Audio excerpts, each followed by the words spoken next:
So moved. Second. All in favor? Aye. All right, thank you, thank you. Ms. Herbert, we're gonna talk about the police promotional contract.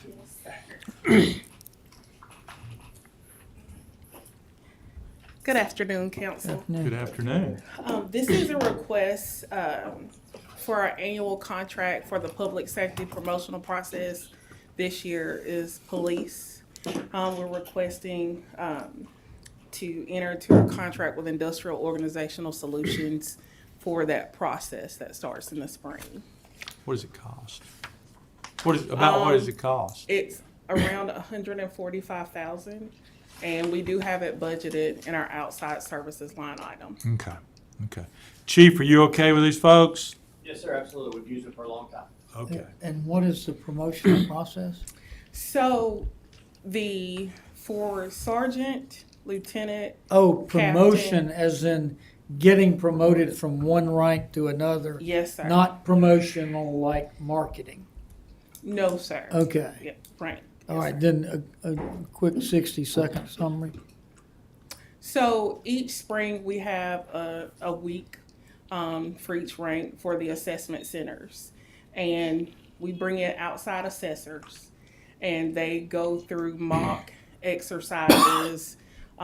There are written tests, there are structured interviews that each of the candidates go through, and they get a ranking and a score, and then that's part of the process that determines if they're promoted or not.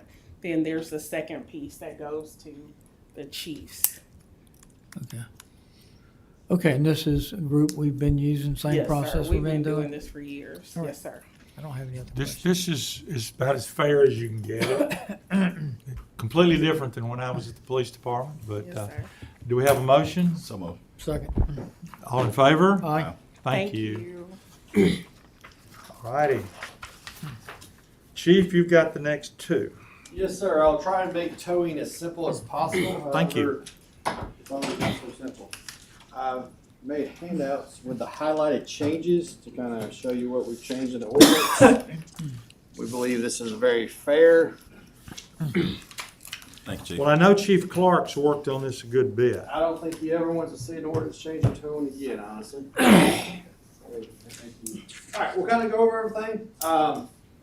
The big thing is the rate is going from 185 to 210. That's for rotations and non-consensual towing.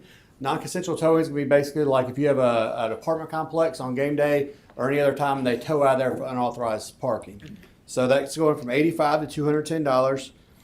Anything over 7,000 or two axles is going to be $275. One of the issues was oil dry.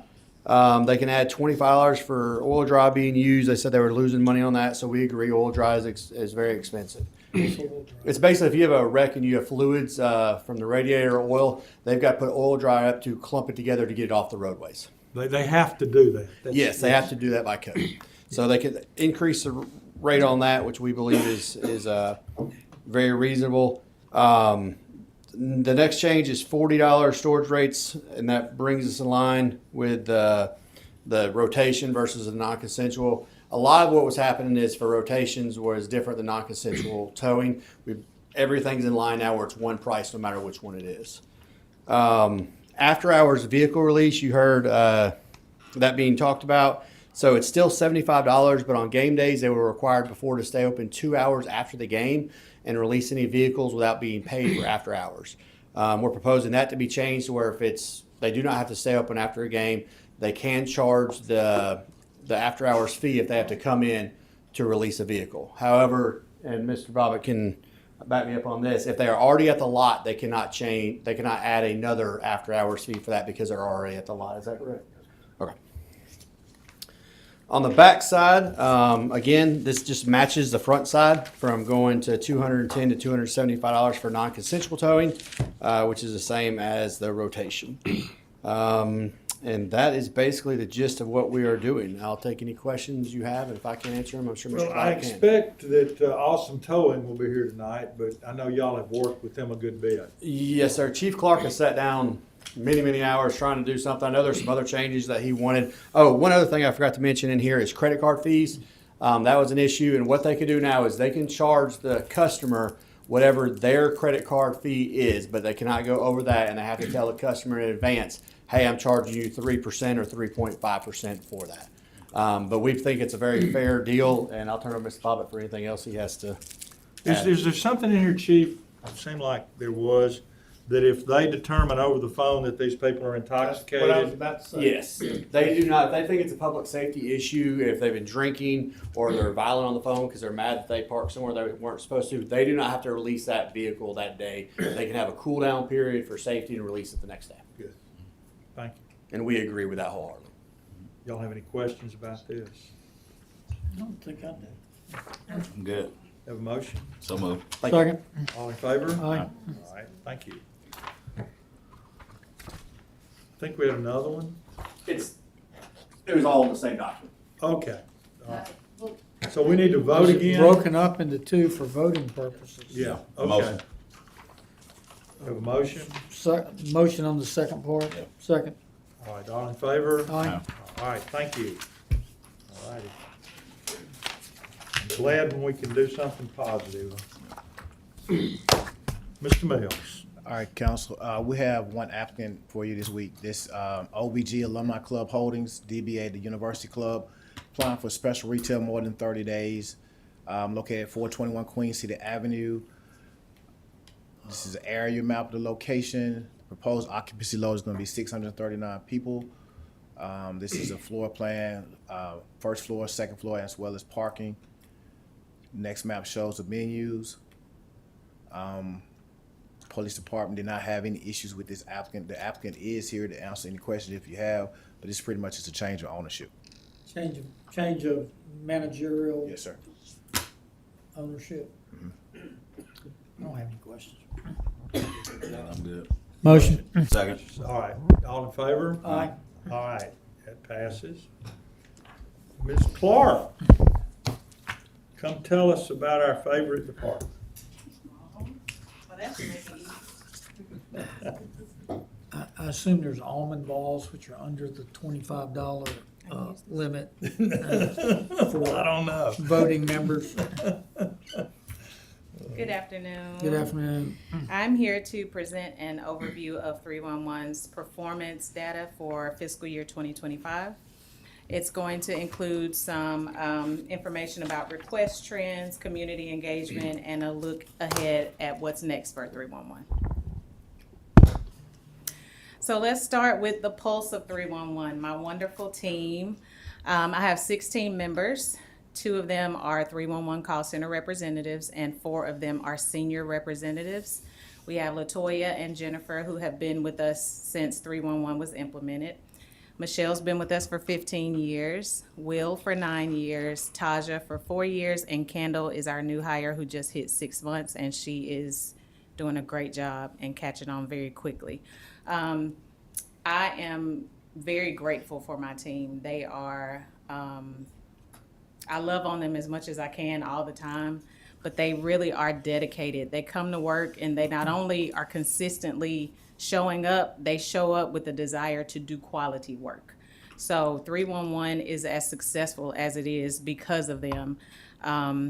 Combined together, they have over 150 years of customer service experience, and it shows. It shows in the job that they do every day. And this is actually perfect timing to be doing this presentation because we're doing Customer Service Week this week.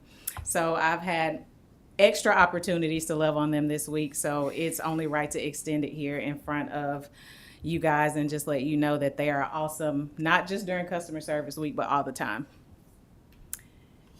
So let's take a look at some of our numbers. I'm not going to take up too much time going block by block, but I'll just hit some of the high points. So our first graph shows our app data. We've had 980 app requests submitted via iPhone, 162 via Android, and total 932 app installs this year. That's a number that we're looking to increase. We're actively working on that. I want to point out the direct in-app notices. So the good thing about our app, one of the features that I like most about it is that we have the option to send out a notice or an advisement through the app to the residents to let them know about changes in city services or any pertinent information that we might have coming up. For example, we sent out a notification about the municipal election to let them know when it was and where they could go. When water did its soft close recently, we sent out a notice through the app to let constituents know about that. As you can see, we sent out 36 of those total this year, and over half of those were in relation to McWright's Ferry Road. So it was very, very instrumental in making sure that we communicated a different way to our constituents about that project and keep them updated about what was upcoming and what was going on. Looking at our request data, we had over 60,000 requests entered in by our 311 staff. We have a web portal on our portion of the city website, the 311 site, and that portal is available to residents to submit requests, so we had 712 of those. Our data calls, 38,678. Those calls are just calls about information about the city. They don't result in service requests. I'll get into those a little bit more in the next couple of slides, but as you can see, over half of our total calls were data calls this year. So that's an important point that I want to make sure that I highlight in the upcoming slides. Just briefly looking at our call data, we average about 170 to 200 calls per day. That number changes depending on the month and the events that we have going on in the city, but on average, it's between 170 to 200 calls. We have our caller wait time and answer speed listed here, which we're also proud of. But the two things I want to highlight the most in this particular area of the presentation is the fact that 98% of the callers that end up having to enter the queue when they call, meaning they have to wait briefly before they speak to someone, 98% of those calls are answered by a representative within 30 seconds. So even if they're in the queue, they're not in the queue long. And we're really... Could y'all go and teach the folks at my credit card company how to do this? We'd be happy to. We'd be happy to. But it just speaks to the fact that my team is so knowledgeable. Actually, the next point as well, the average call process time, when you actually get someone on the phone, in under 90 seconds, we've got your information, we got your request in process. It speaks to the level of knowledge that they have and how efficient they are at what they do.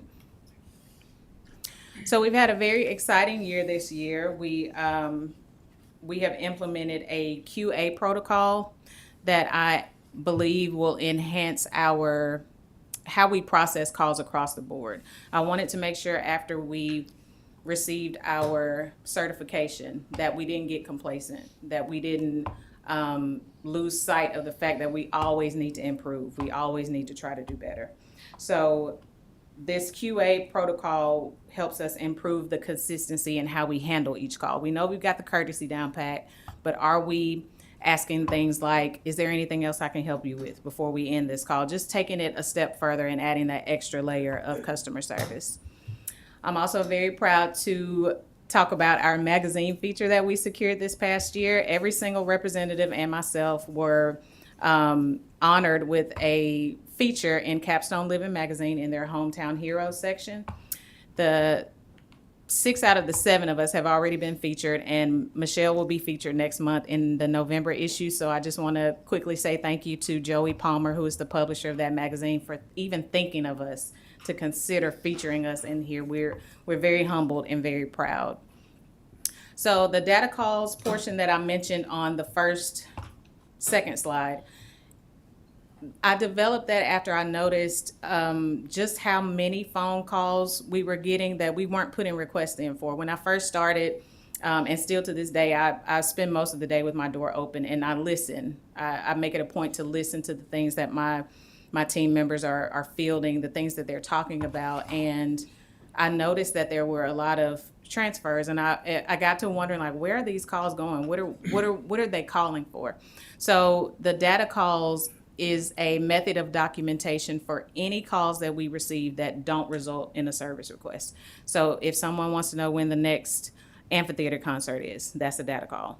If someone calls and says, hey, I need to talk to somebody in the water business office, that's a data call. If they call and say, hey, I need my city councilor city cell number, that's a data call. Anything that we don't actually enter a request in for. And as you can see, 38,000 of the 62,000 calls we took this year were just calls for information.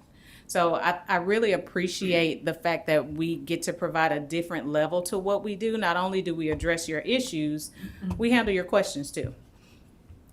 So the next point is about manual request reroutes.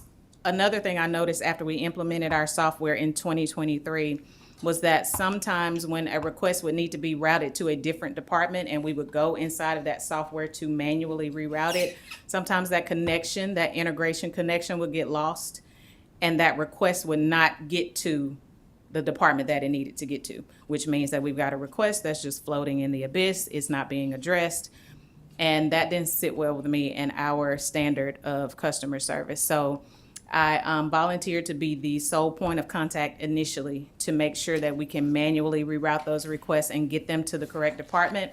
Since then, I've looped in another team member, LaToya, who you see pictured with me here, and now she assists me with those. So just in case I'm out of the office, we can always provide that service for our internal staff.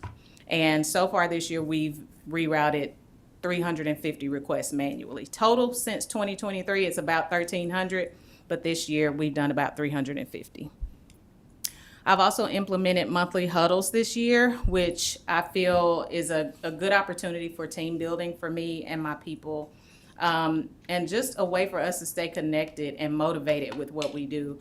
We cover different topics related to customer service, and some of the topics we've covered this year are the importance of teamwork, handling difficult customers, stress management, and mental health. We actually had someone from the EAP come and speak to us about how to deal with stress. And one of the team members requested a crisis management huddle, which I didn't really understand at first, but when she spoke to me about it, she was like, well, when we had the tornado, we went from being 311 call takers to 911 call takers, just like that.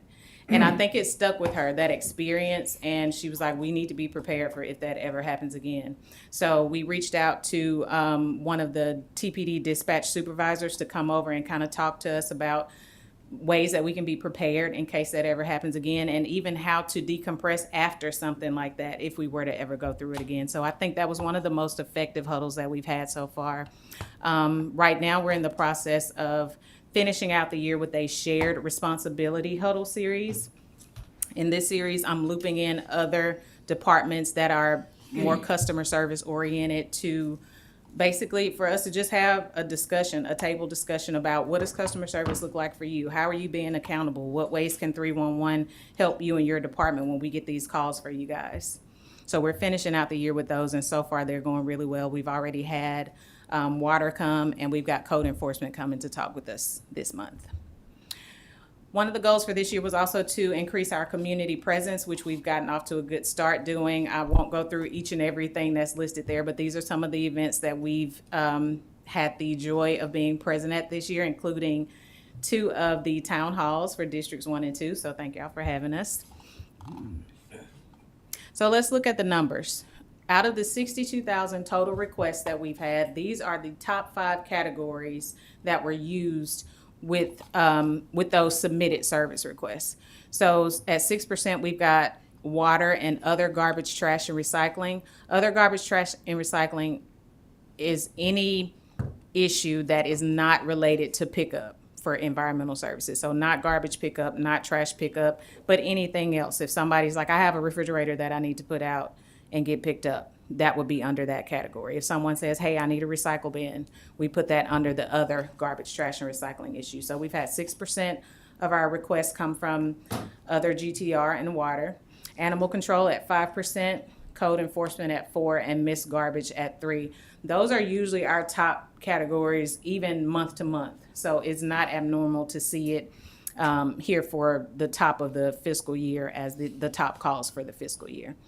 But if you notice that yellow part, I'm going back to the data calls again because I just want you to see just how much our residents are calling us for information. 62% of the calls that we received this year were just calls about information.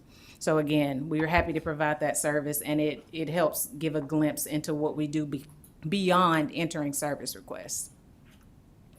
So here's a brief overview at just your districts and how many requests we've gotten for your district throughout the fiscal year. As you can see, minus a couple, they're almost even as far as they're all in the same ballpark when it comes to numbers looking at requests.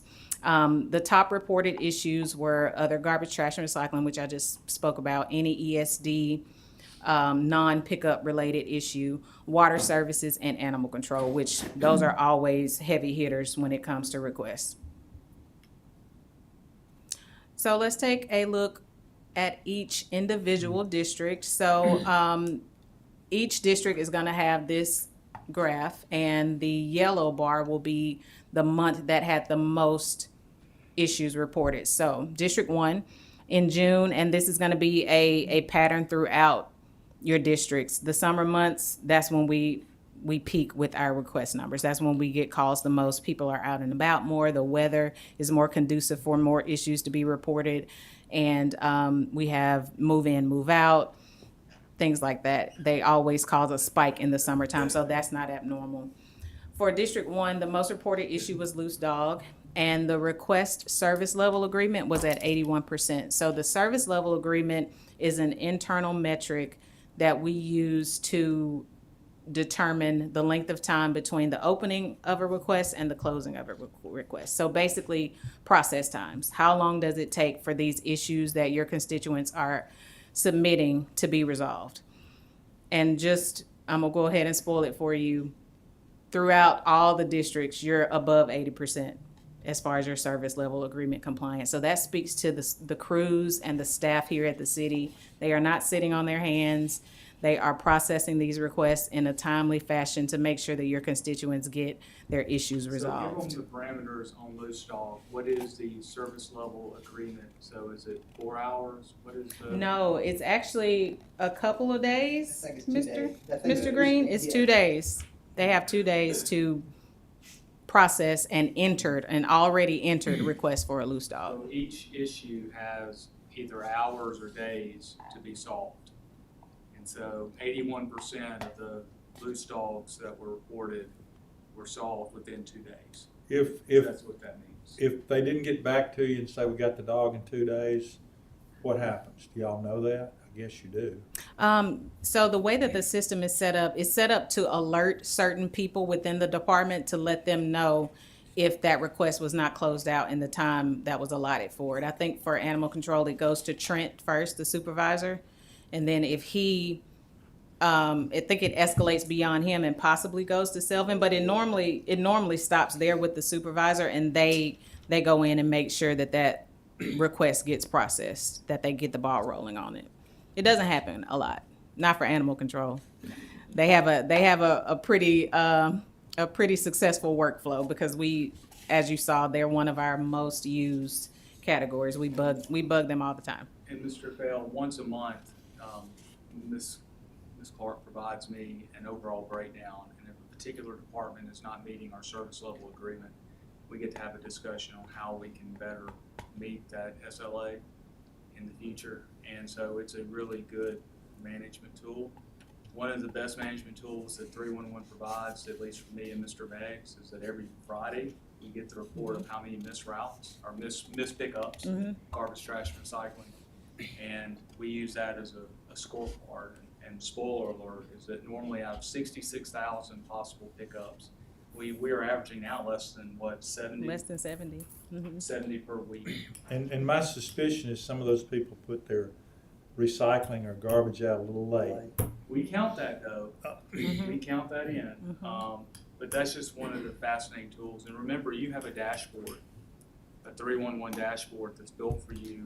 And Mr. Eatman, I imagine we probably haven't briefed you on that. If we haven't, we need to, so that you can go in at any time and look at the active 311 request in your district. Okay.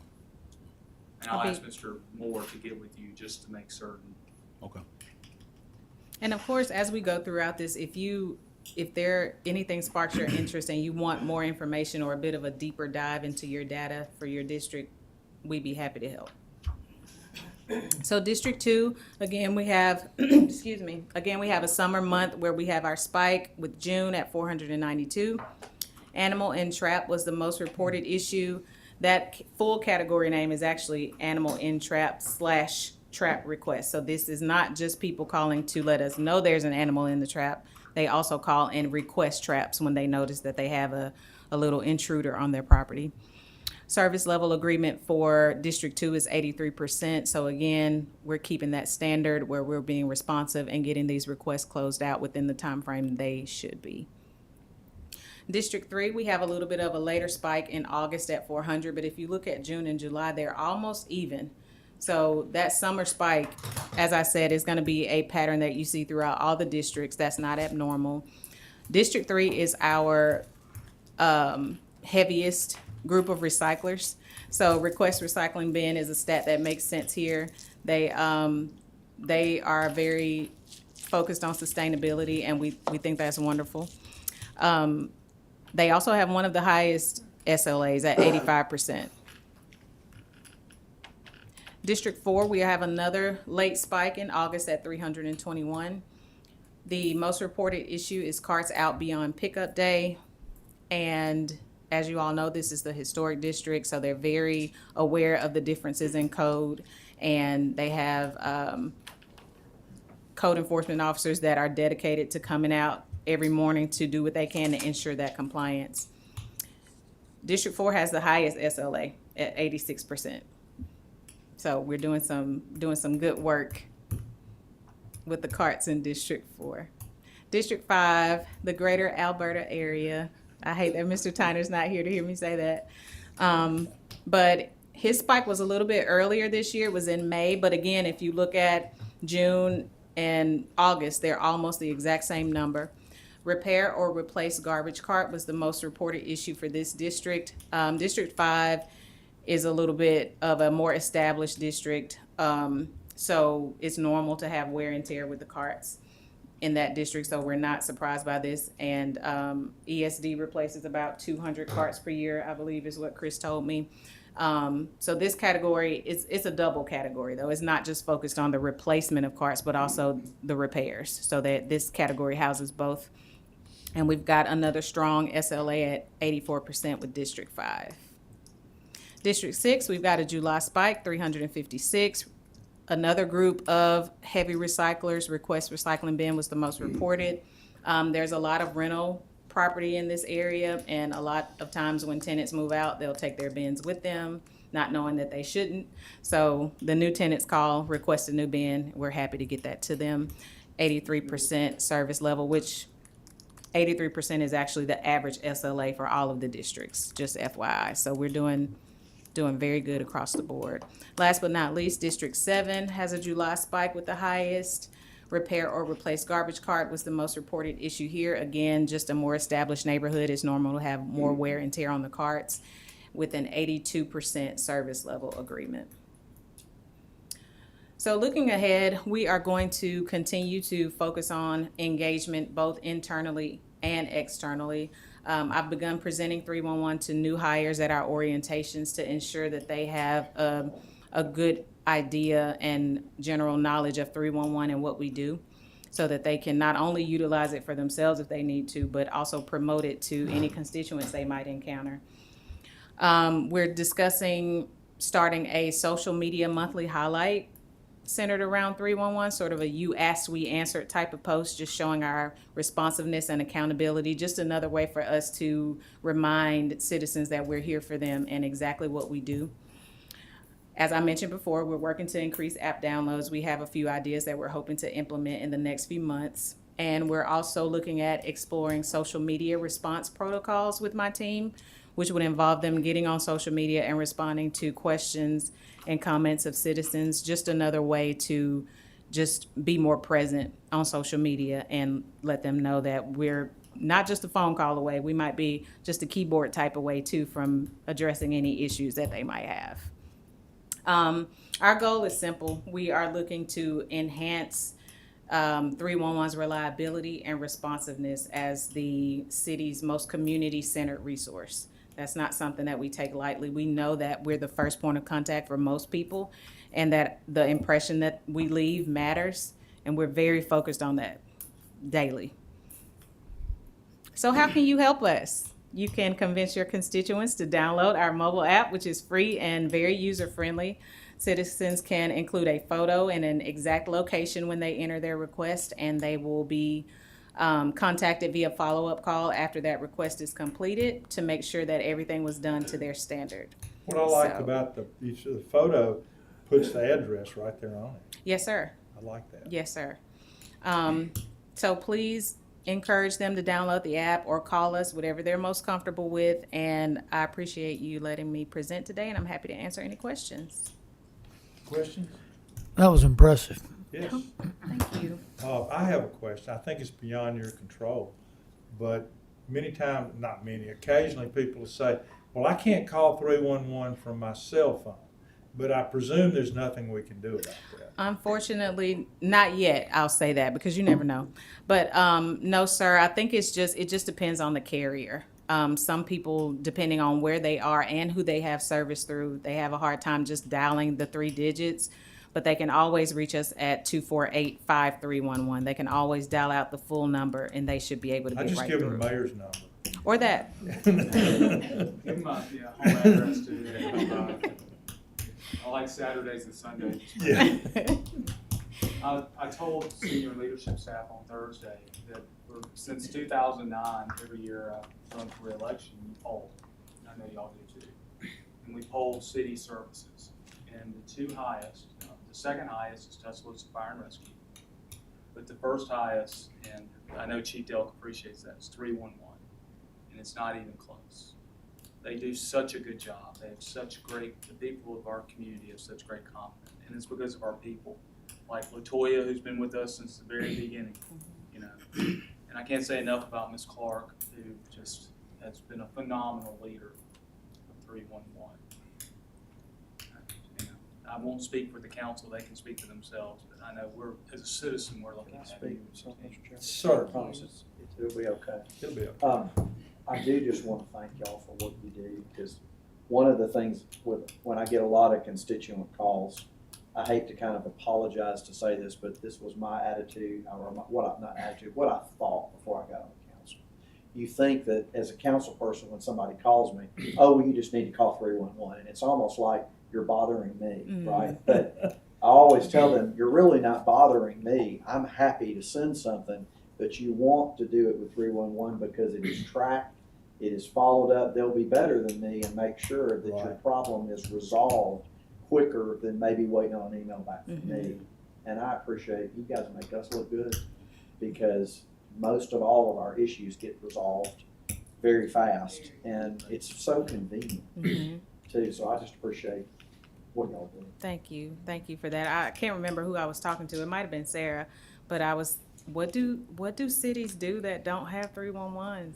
What do they do? It really baffles me to think about. But They rely on slow counsel. another quick story, and I'll let you have your afternoon. But I also had a nice reminder before this presentation. I often get so focused on the fact that we serve the citizens, and that's our primary focus. But our employees here are citizens too. I was in the hallway speaking with Haley before I came in, and she said, yeah, my husband was telling me the other day that he called 311 because our cart was damaged, and they were so nice on the phone. And then the next day he had a new cart, and I was like, we're not just here for our constituents, we're here for everyone. And that just really made me, it kind of recentered me and helped me to kind of refocus on exactly what we do. So it's things like that that keep us going and keep us motivated to continue to do a good job. So thank you all. Well, I think I can appreciate speak that. for everybody. We truly appreciate y'all. Thank We you. really do. Thank you so much. I appreciate it. Thank you. Thank you. Do we have anything else anybody would like to bring before this committee? All right, I'll entertain a motion to adjourn.